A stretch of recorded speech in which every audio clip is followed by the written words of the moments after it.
Hello my fellow gamers and welcome once again to my SimCity video tutorials. Today I am going to continue with Gemstone Valley, my high density region, and Diamond Dynamo, my city which will start producing alloy very soon, but at the moment only produces coal and ore which are extracted by the 3 mines that I have.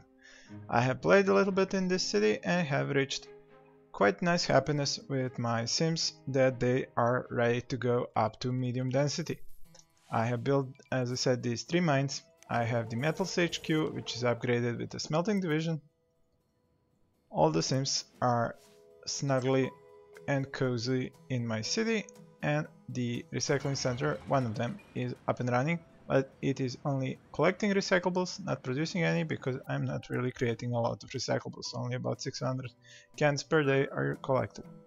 I'm exporting via the trade port. I had a little problem at the beginning where the trade port would simply not export by rail but was using only trucks to go via road.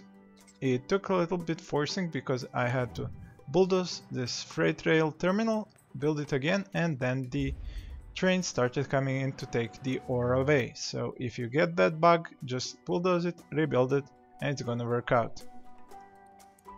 Another issue I was having is that 2 to even 8 of these recycling trucks were simply not being able to pick up all the recyclables. Why? Because they were running around. They were simply going through circles, through my streets, and they were just going round, and they would spend half a day not picking up recyclables. So I simply had to increase the number of trucks that were coming out from this recycling center so that I would be able to pick up all the recyclables in the city. I'm currently missing a lot of workers because I have not yet hit medium density, but I do have a lot of civil and even specialization buildings. So if we look at the happiness level, you can see that it is mostly green. There are a few orange and some red ones, but most of them are ready to go to medium density. So that is what we are going to be doing during this video. So, as we are ready to go up to medium density, and I need those workers. Now, more than ever, it is past 3 PM and you're going to see why. If I turn on my high school, my 2 grade schools, I'm gonna be in a very big need for more jobs. So it is high time to get those workers. Let's start from over here. Medium density, medium density, medium density. These streets that are connecting them are going to stay at low density so that they do not create any traffic lights when they connect with these medium streets. As you can see, only stop signs here. If the game decides to show them or not. In any event, these are stop signs, not traffic lights, so that should provide the traffic to flow. And you can see the first building is already going up to medium density, so I should continue upgrading the streets. Medium. I believe that was all of them. Yep. Now we can watch the city transfer from low density to medium density. And when I say watch, I mean it. Because I need to keep track of where exactly are these buildings gonna go to higher density, because you can see that there is always a little bit of space left by these buildings when they create, so I hope that I can fill that space up.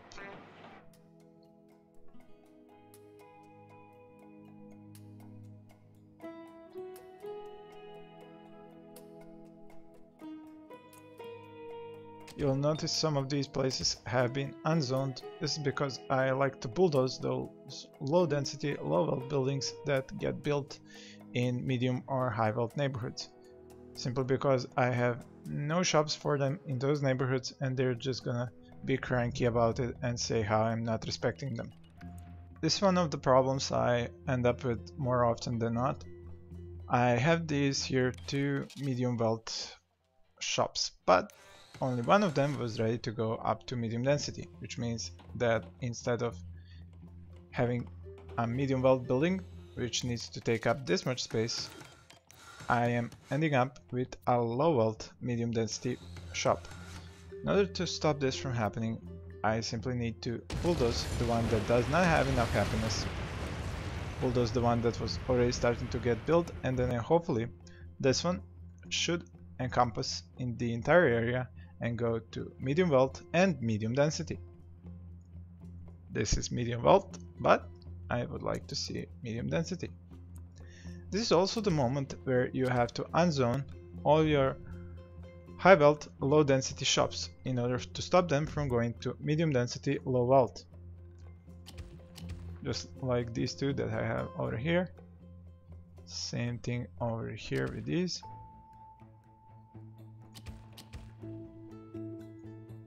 That appears to be all of them. So I am transitioning quite well so far. I already see that there are going to be a few places where I'm going to have to move the parks because I wasn't 100% exact on my placement, but that is to be expected.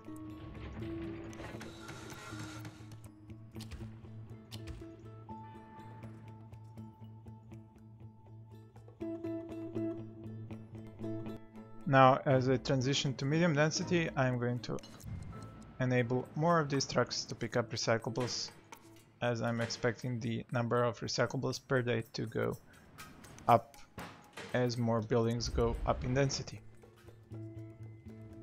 This town is also supposed to support not only itself with recycling trucks, but Topaz Toast as well, because the Emerald Empire is supporting itself, Ruby Road and Sapphire Sky with recycling trucks. Here you have the prime example of how the game can trick you sometimes while you're transitioning from low to medium or medium to high. Now, if you look at these two buildings, you can say, oh look, it's medium density, but you have room left over, so you now have a low density, low wealth home. But you're forgetting that once this building goes to high density, it is actually going to require more space, and it is going to encompass this home as well once it goes to high density. So that is one of those problems when you're transitioning, because all the homes are not the same size and the same width. So sometimes, even though you're going to have now an excess of room and you're going to have this low wealth, low density home here, once this home goes to high density, it is actually going to take up a little bit more space and not going to leave any space for this home to be here. Everywhere else where you have only a little bit of space left, but you have a medium home, you should remember to unzone, because a medium wealth home at low density, if it cannot go to medium density medium wealth, will go to medium density low wealth. In order to prevent that, you need to unzone it. Another problem that I seem to be running into very often is this coal mine that has a problem with sending out coal. For whatever reason, I think I made like 10 cities where I had coal mines, and each and every one has a problem with getting the coal to a trade port or a trade depot. I don't know what's wrong with them, but even with 4 trucks, it still sometimes simply refuses to get the 5 tons of coal to a trade depot or a trade port. For whatever reason, these trucks just don't wanna pick up the coal. Now, after quite a while, I have finally reached the point where I have low wealth unemployed. This means that now I can build my first smelter, since I'm going to have enough workers for it to be operational.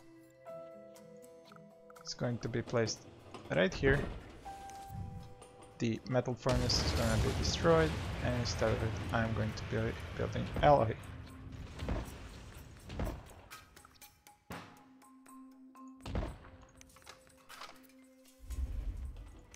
Now I'm going to stop exporting both ore and coal, but start exporting alloy.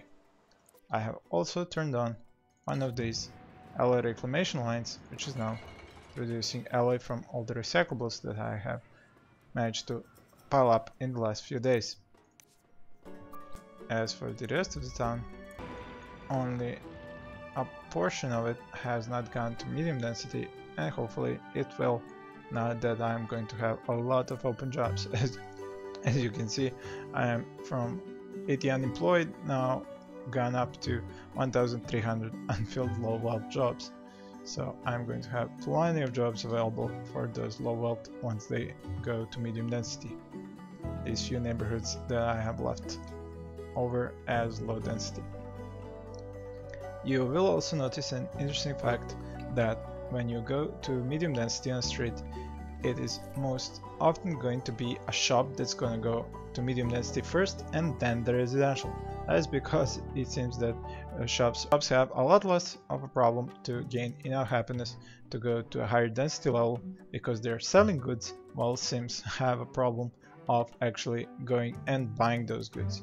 If I take a look here, well, they are all at maximum happiness, so they should have gone up to density for now. They seem to be saying not enough room to increase density, but that can either be just some sort of a problem or simply that they just require for the neighbors on their backs as well to be at full happiness and be able to go to a higher density level. There are two things you can do here. You can either just wait or you can bulldoze the neighbors that are on the opposite side of the street. In this case, since this part of the street is already bulldozed, I'm going to finish up with bulldozing this part, and we can see the difference, which is going to make it first, the ones that are bulldozed or the ones that have neighbors still on the opposite side. My coal mine has hit its problem once again. Now I'm really fed up with having to destroy these coal delivery truck garages since they cost 10k each, so I'm just gonna close this coal mine down and import my coal. Sometimes it's simpler to just avoid a problem than have to fight it. Finally, these guys are going to medium density, so as the experiment showed us, it is better to bulldoze the guys on the other side of the street than to wait for them to also be able to go to a medium density. As for the traffic in this city, I think that my little experiment with the road system has yielded good results, because once again you can see, just like in my sandbox test city, the cars and traffic comes in from this side while it leaves on this side, which is going to create a lot less of traffic jams around the city, because the traffic that wants to go out will go this way and the traffic that is coming in will be coming in from this side. So this city won't have those huge traffic jams on the entrances and exits from it because of this. The smelter is now up and running, even though I'm probably missing a couple of hundred workers. Yeah, I'm missing 500 workers, but the smelting factory is up and running. It's producing 96 tons of alloy per day while consuming 48 tons of coal and 96 tons of ore. If I take a look at my mines and their output, I can see that my ore mine has a 92 ton output and the other one has a 100 ton output. So that means that I can actually keep exporting ore at least until I build the second smelting factory, and then I'm going to be spending almost exactly the amount of ore necessary for the alloy to be produced, and I will not have to export any of it. But like I said, for the moment I will keep exporting ore because I'm extracting twice as much from the ground. I have only one more thing to add for this tutorial. You should remember that since the 5.0 patch, if you turn off a metal HQ with a smithing add-on, you're also going to be shutting down the smelter.